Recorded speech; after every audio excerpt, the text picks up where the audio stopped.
That particular win and that particular fight got you, I'm sure, the first of many title fights against a fellow 4-0 competitor, Lewis Morsell, at FCC 24 in Bolton. How did that particular matchup come about, and what were your thoughts pre-fight?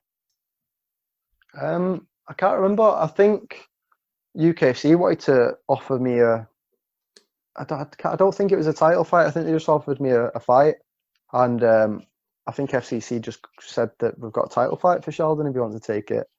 So Menga just Okay. obviously, yeah, yeah. Easy So I think decision. Menga, yeah. So that's all it was, because UKFC even posted saying, like, deserves a title shot sort of thing. So I was kind of expecting it, but in the flyweight division at the time, it was like one of the guys who runs the show, one of his fighters had the belt, and I think they weren't sure what they were doing and whatever. So ended up missing out on that one. But yeah, it was great to fight for FCC. Top promotion, top show. Yeah, it really was. What was the confusion, if you don't mind me asking, pre-fight with the weight limits? Just we just got confused. Literally, was it? We thought the weight was done. We just didn't double check. It was just a mistake, and we wasn't sure, to be honest. Going into it, what the weight had to be. So we did a little bit extra, and then it turned out we were £5. Is it 5? Yeah, I think it was 5. No, 0.5 over. Yeah. So just literally went back in the sauna for a couple of minutes, and Just had him dropped take him off. down with me. Yeah, I had him take him down with me. Mid Dre wrapped up in a towel for a couple of minutes, and then just did the scales, and it was on, so it was right. Good. We know we can make that weight. I just didn't, we wasn't 100% sure, so we didn't want to. We should have gone over more than we did, but yeah, it's happened now and got there. Yeah, it's all part of the learning experience. Good experience, definitely.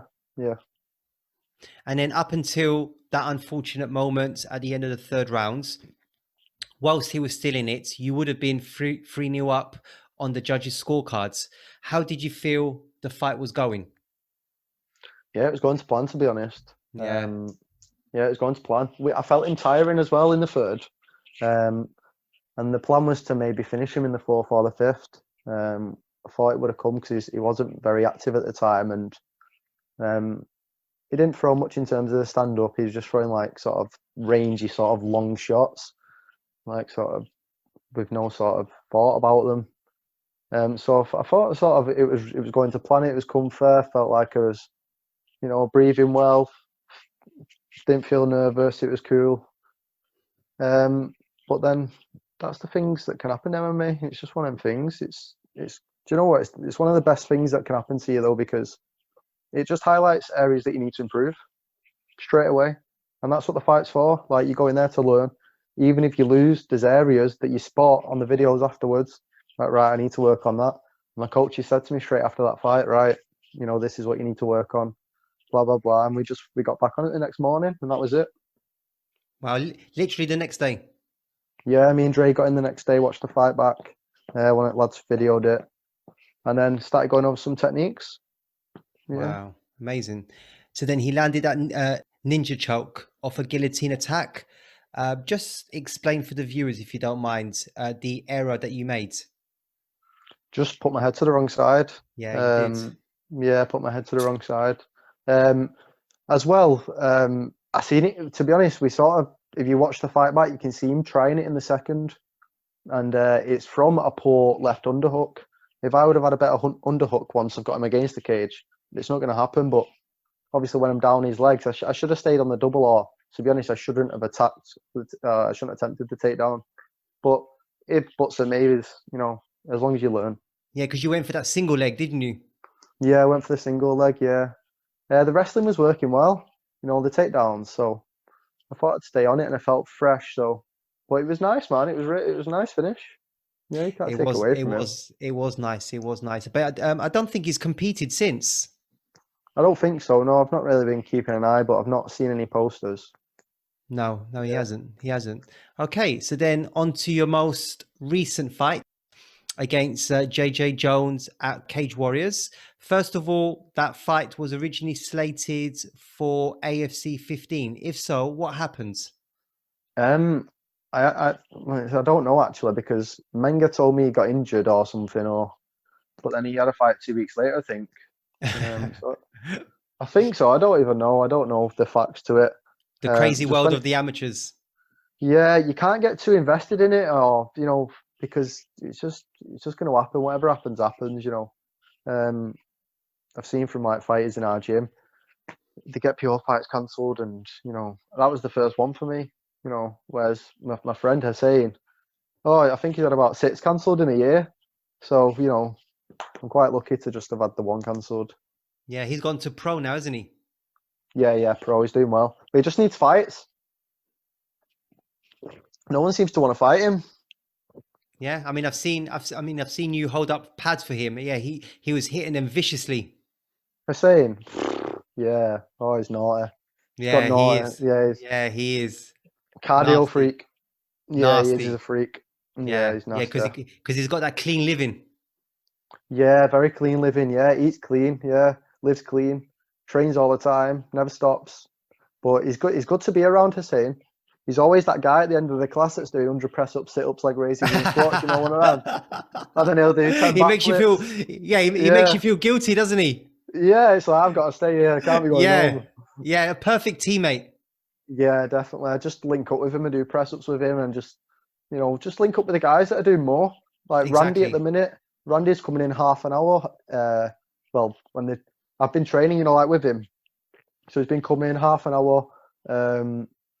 He showed me stretches, all these new techniques. Been doing loads of stretches with him before the fight, before the training sessions and stuff. So proper loosens you up, and it's well worth it. I'm going to stick to it.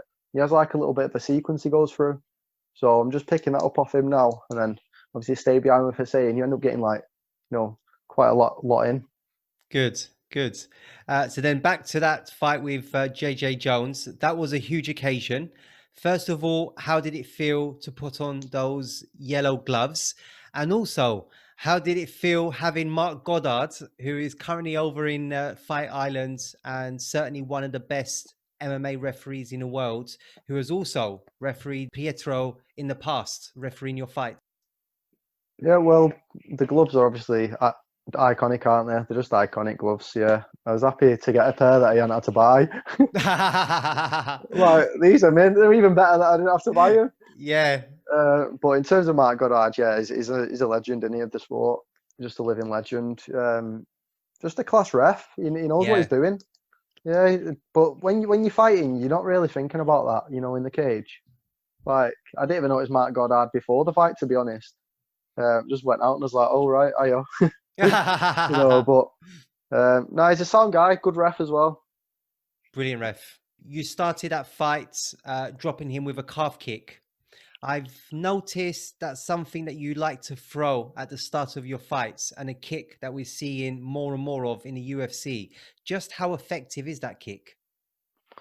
Yeah, it's effective because if you're fighting somebody who likes to take you down or do takedowns, it can take a lot out of the takedown. But don't really necessarily like to start the fight with it. It's just whatever pops up, whatever opening pops up. Don't really matter. It can be an overarm right. I was You just going know, to say, it could be an overhand yeah, right.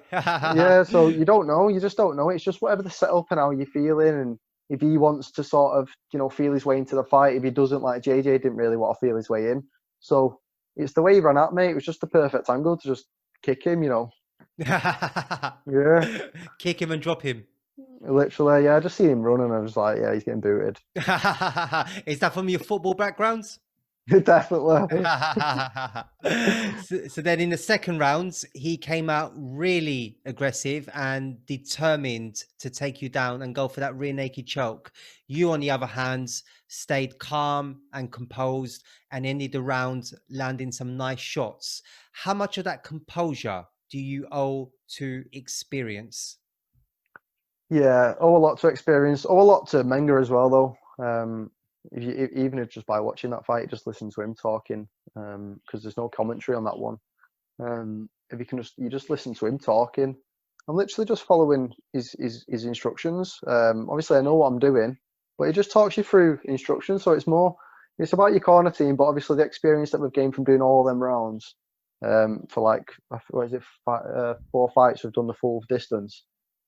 So it's a bit of both. The experience helps, but if you've got a good corner team, they can talk you through a fight. Yeah. And then in the third round, you closed the distance and successfully got the double leg.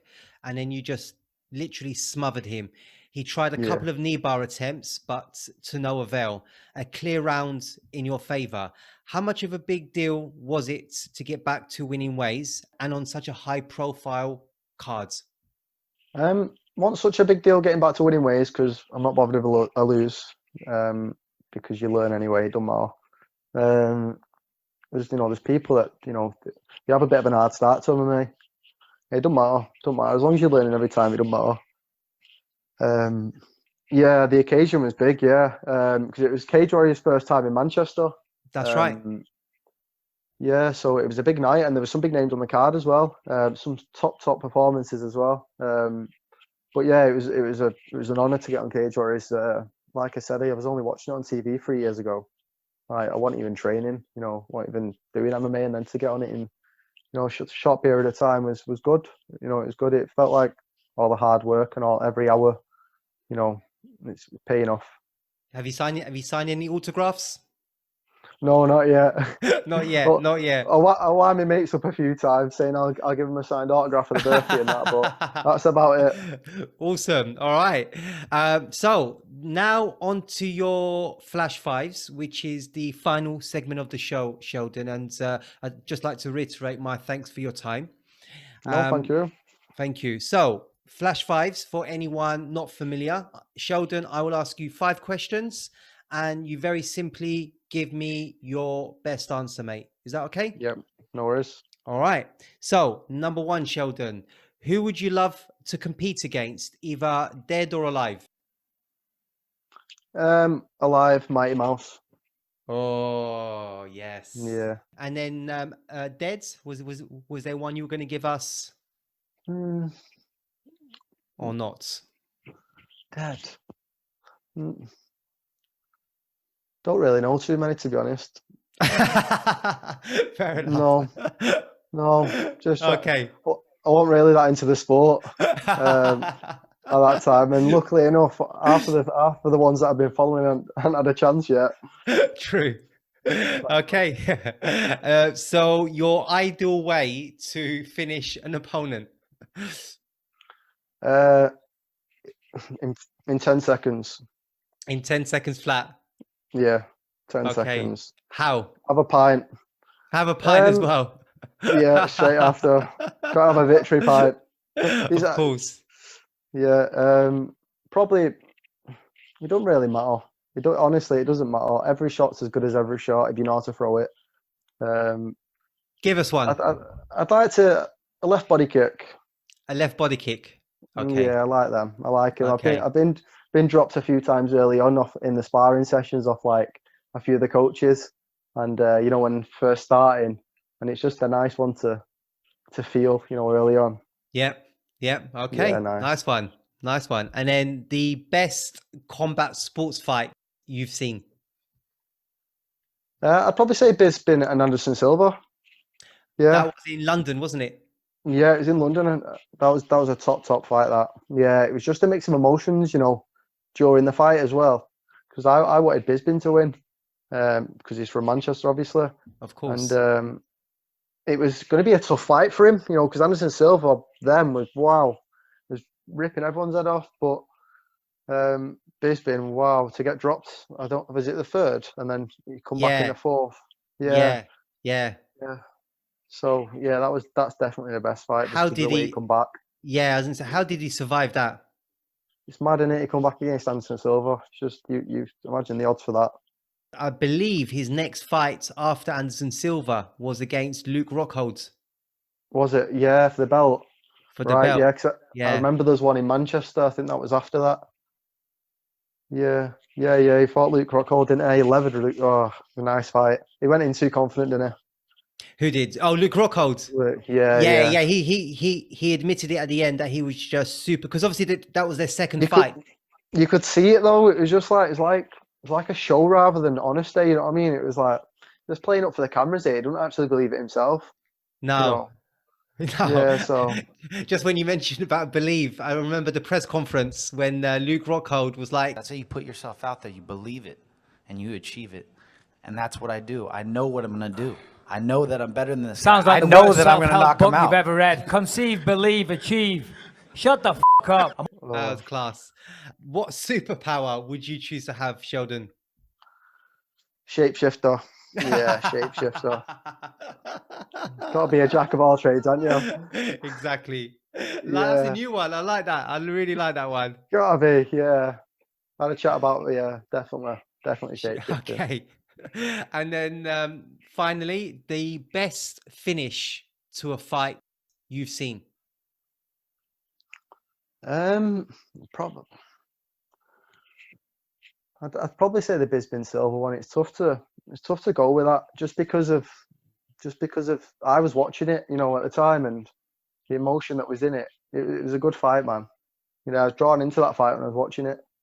But the McGregor-Aldo fight was one as well, you know, because no one expected that. Like, kind of Not was in like 13 seconds. No, I thought, yeah, he deserved a bit longer than that, didn't he? But Yeah, he obviously, did. kind of just put him out. So yeah, that was a shock. That was a big shock. I remember I woke up for that, and I remember thinking that was a waste of time. yeah. Literally 13 seconds. Getting up at 5 a.m. for 13 seconds. For 13 seconds, straight back to bed. Yeah, I remember being sat here like still half asleep, like, wow, what has just gone on? Like, is it that right? Yeah, because he only got up for the main event. Man, and 13 seconds. He had a cut nose. He was bleeding. It was like, wow, all of that in 13 seconds. Incredible. What a sport. Yeah, you could tell Conor had been working on it. It shows you from the videos you've seen after the fight that something he was working on for that fight, and it's just part of the plan. Yeah, it's just part of the plan, clearly, and he just executed the plan in 13 seconds. Yep, he really did. Okay, well then that brings us to the end of the show, Sheldon. So I'd like to say once again, thank you very much for your time. How did you find that, Sheldon, and what did you make of the experience? No, it was really good, mate. I had some good questions in there, so yeah, it's nice to get on a podcast and have a chat. Yeah, it's nice to be on. Good. Well, thank you very much for coming on. I really appreciate it. Yeah, no worries. I appreciate it. You're welcome, and all the very best in the future. And I hope that you carry the Salford Lion, Sheldon, the Salford Lion Ryan. Come on, you must like that. Come on, it's got a ring to it. Exactly, teammates. Come on, I can't make the decision. I can't make. Come on, teammates. Do it for Flash Knockdown. Sheldon, the Salford Lion Ryan. Come on, how are you going to get better than that? I don't think I can. I've got 2 first names, haven't I? Exactly, you have. Because I remember in your first fight, the commentator, he was calling Ryan Sheldon. Yeah. My mates were sending me clips of that. I bet they were. All right. Yeah, I have pure means of that. Well, thank you very much again. And thank you to everyone for joining us on episode 8 of Flash Knockdown, the show that engages with people of the combat sports world. Thank you, everyone. And thank you to Sheldon. Yeah, thank you, mate. You're welcome. Thank you very much.